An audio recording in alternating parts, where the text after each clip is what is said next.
L'instinct maternel n'existe pas plus que l'instinct paternel. Tout s'apprend sur le tas et tout se construit socialement avec son enfant.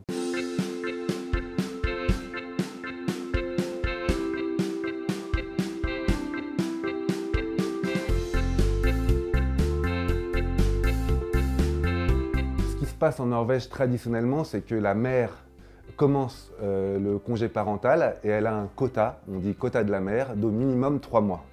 Et le père, lui aussi, a un congé parental, on dit quota du père, de 3 mois également.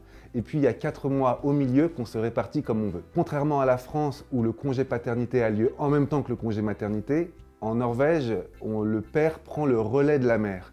Et donc les congés sont dits alternés, donc les pères s'en occupent seuls. Au début, moi, j'étais pas du tout motivé à m'occuper aussi longtemps de ma fille. Je projetais une période d'ennui, j'avais peur pour l'impact sur ma carrière parce que en plus j'avais des ambitions professionnelles. Ça m'a fait quand même pas mal penser à toutes mes collègues femmes en France quand elles allaient demander un congé maternité à leur employeur. Elles étaient un peu inquiètes de perdre des projets intéressants. En le vivant, j'ai compris à quel point c'était délicat, à quel point les enjeux ils étaient forts. Dans mon entourage, j'ai eu des réactions variées. La plupart des femmes, elles trouvent ça génial, elles trouvent ça super, elles disent « Ah, enfin tu vas vivre ce qu'on a vécu, tu vas voir ce que c'est de galérer avec un enfant pendant 5 mois. » Les pères, tout de suite, c'est « Pour le boulot, comment ça va se passer? Oui, la société elle évolue, mais c'est quand même plus un truc de nana, faut arrêter de dire qu'on peut tous faire la même chose. » Le congé paternité, pour être honnête, il s'est quand même super bien passé parce que comme 70% des hommes prennent un congé paternité de plusieurs mois, j'étais pas du tout seul à m'occuper de ma fille.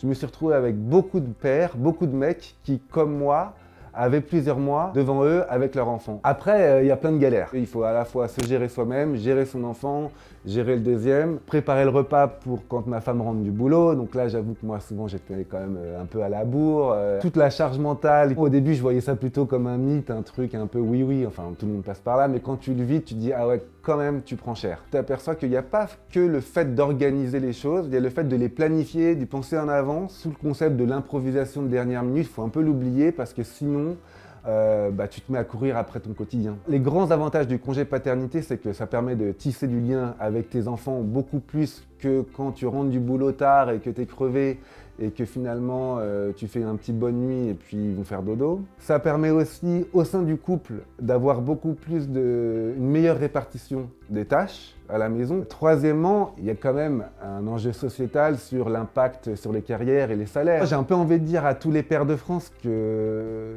je comprends qu'aujourd'hui on ne soit pas forcément hyper engagé sur la question et qu'on regarde ça d'un peu de loin, mais il y a vachement à y gagner de tenter l'aventure, de faire pression sur le gouvernement, les personnes qui décident en leur disant écoutez, nous aussi on a notre part de responsabilité dans l'éducation des enfants, nous aussi on veut s'impliquer. Il me semble que commencer avec un congé parental alterné, en mettant les hommes seuls avec leurs enfants, poserait un pilier hyper solide d'une politique égalitaire puissante sur le long terme.